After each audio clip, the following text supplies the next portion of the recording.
When John Rapasa Otieno was a child, he learned the centuries-old sounds of his ancestors while listening to his grandmother sing and watching her traditional dances.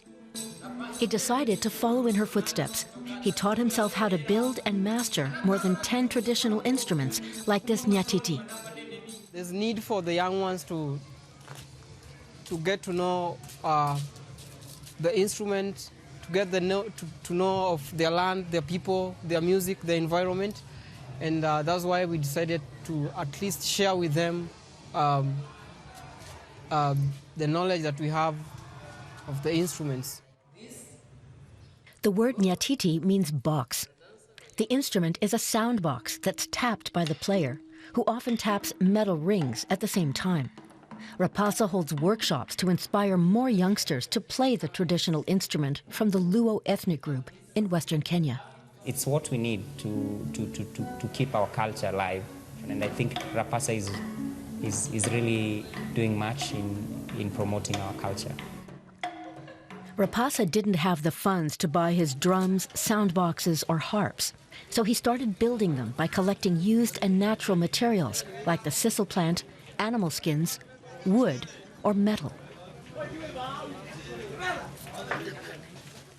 Sometimes he finds the cans he needs for his rattles at Nairobi's dump sites.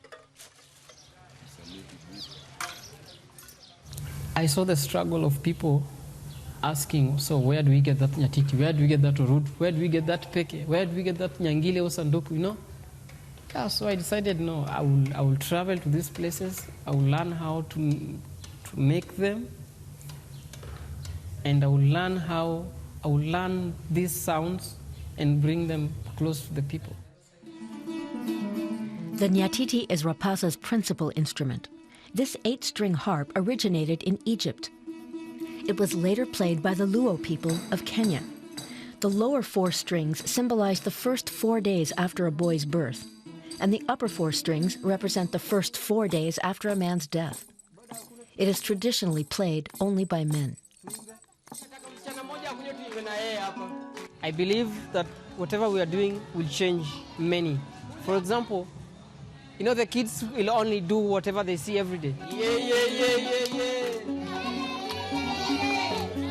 I think it's necessary for them to learn this so that it's something that is passing, because I also find people playing them. So that is how I also got inspired. John Rapasa Otieno teaches youth how to play these traditional instruments free of charge. He's dedicated to upholding his grandmother's cultural traditions. Today, he performs for audiences whenever he can to make this ancient music popular once again.